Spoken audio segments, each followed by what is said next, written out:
Este año cumple 65 el primer grupo de la generación del baby boom, aquellas personas que nacieron entre 1958 y 1975.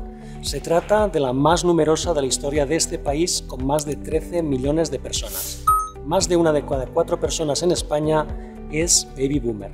La progresiva jubilación de esta generación plantea un gran reto para el sistema público de pensiones, porque en un sistema de reparto como el nuestro, los trabajadores son los que financian las pensiones que cobra la población jubilada. Además, el envejecimiento de la población no solo pone presión sobre el sistema de jubilación, también supone un aumento estructural del gasto público en sanidad y en dependencia que deberá gestionarse para evitar que tenga un impacto indeseado sobre el déficit público y la deuda.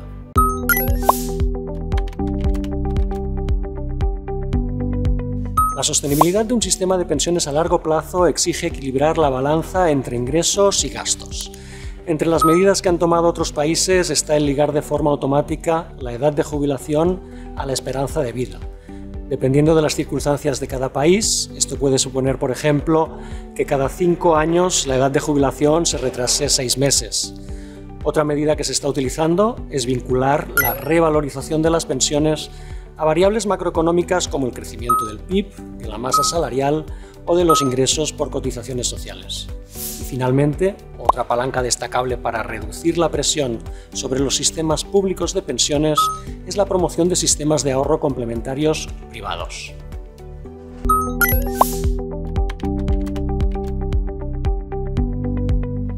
Los baby boomers se enfrentan a la jubilación con una situación financiera de partida razonablemente buena. La mayoría tiene una vivienda en propiedad y casi la mitad tiene alguna otra propiedad inmobiliaria. Casi 4 de cada 10 cuenta con un plan de pensiones y cerca de un 10% tiene algún fondo de inversión. Más allá de la situación financiera, a nivel emocional, la mitad de los españoles de más de 60 años se consideran personas muy o bastante activas.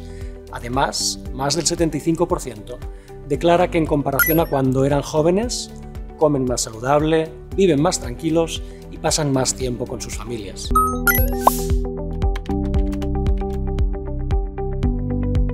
Los seres humanos no somos perfectamente racionales. Casi el 60% de los ciudadanos europeos mayores de edad reconoce estar preocupado por si tendrá suficientes ahorros para la jubilación. Y aún así, incluso cuando nos lo podemos permitir, nos cuesta ahorrar. Nuestro cerebro tiene 2 sistemas de pensamiento, el sistema automático y el sistema reflexivo.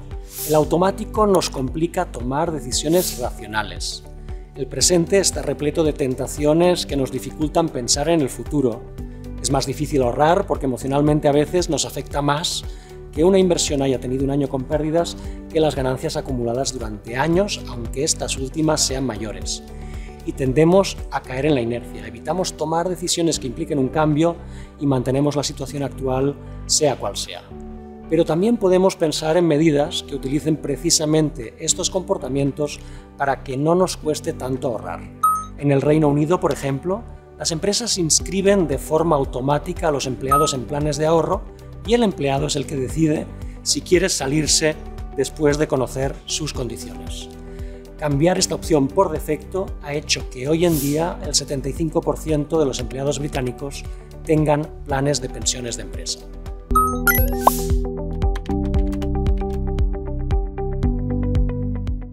Según la teoría del ciclo vital, nuestro patrón de ahorro debería tener una forma de U invertida, bajo ahorro entre los más jóvenes y los más mayores y alto entre las personas de mediana edad. Todo con el fin de intentar mantener un nivel de consumo relativamente estable a lo largo de la vida. ¿Pero conseguimos mantener estable el nivel de consumo tras la jubilación?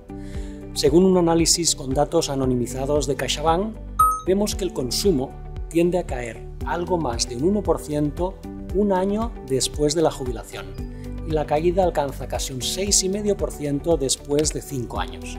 Sin embargo, estas caídas son sensiblemente inferiores para aquellas personas que tenían un mayor colchón de ahorro en el momento de jubilarse. El ahorro juega un papel diferenciador porque permite mantener un nivel de consumo relativamente estable una vez nos jubilamos.